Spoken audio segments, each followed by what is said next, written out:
Now we continue our story of an Idaho woman who helped take down cult leader Warren Jeffs. Rebecca Musser escaped the FLDS church, but could not forget the women still inside, the women still being abused. In this On Your Side exclusive interview, Rebecca shares what fuels her passion. The last time that I saw Warren Jeffs, before I left FLDS, he pointed his finger at me and he said, "I will break you, and I will train you to be a good wife." And then I escaped. Rebecca Musser spent the next few years building a new life, first in Oregon and then Idaho, a life that now includes 2 children. How, as a mom, do you handle your past? You have a 10-year-old boy, a 6-year-old little girl. I mean, they're growing up in a completely different world, obviously, than you did. What do they know or not know about mommy? I think one of the most telling moments for me was my son was in 2nd grade. They were learning about the civil rights movement, and he was asking me some things, and I would often say, "Well, Kyle, I didn't go to a real school, so let's look this up." And finally he said, "Tell me what it was like."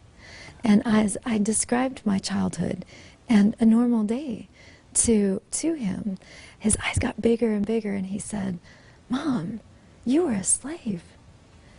And that was really hard for me to hear, but it was from his mouth. And if we're talking behavior, that's the reality of it. For 26 years, Rebecca had been a slave to physical and sexual abuse, lies, manipulation, and coercion. But it was her own mother's betrayal that reached beyond the walls of the secret compound. In the summer of 2006, police finally caught Warren Jeffs, who had made the FBI's 10 most wanted list. It was then Rebecca received a phone call from her mother.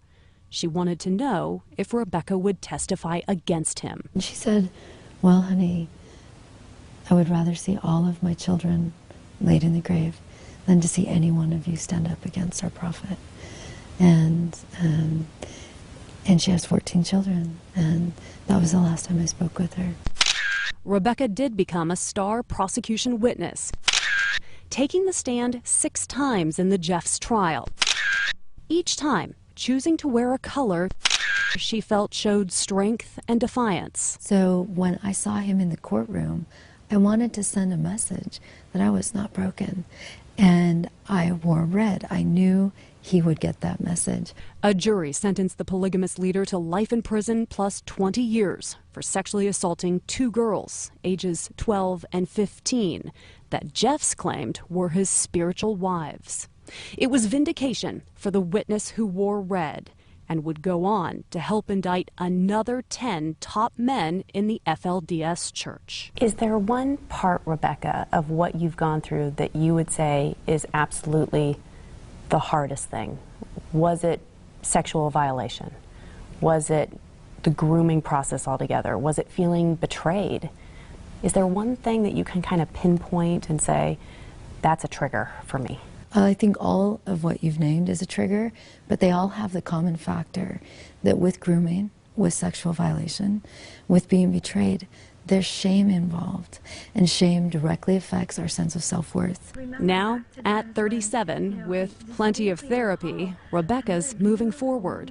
She's penned a memoir in hopes of inspiring other abuse victims, and perhaps even reaching some women still trapped in the FLDS cult. My greatest hope in speaking out is that they can understand you can leave, and you can create a life of dignity beyond that. She has. We should say she's a trooper. She was even fighting laryngitis, you might have noticed during that interview with me. And her book is now out, The Witness Wore Red. It's an incredible story. You know, and I want people to know, I want to point out that Michelle and others in our newsroom have worked on this story for a long time, about 6 years? Yeah, Rebecca and I had our first conversation when she moved to Idaho, but that was even before the Jeffs trial. So obviously the book is out, but why now is she coming out and speaking publicly? She contacted me mostly because she really has a heart for getting to anybody who's had any kind of abuse in her life. I should mention that she has a foundation that she started. It's called claimred.org, so you can find out more about that. It assists survivors of abuse in long-term healing, because that's what she's had to face, is just long-term healing. Rebecca seems at peace, but is she still looking over her shoulder? Oh, most definitely. In fact, you know, she traveled here to the television station with security. She has security with her 24 hours a day. She receives threats. They know some of them come from within inside the FLDS. So without a doubt, as much as she's trying to be public, she's also now a mom. So she's got 2 others to protect, and she does a good job of it. But you will not, this will not be the last you hear from her. No, I'm sure we will have some follow-up stories, and she's a very, very powerful, brave woman. woman.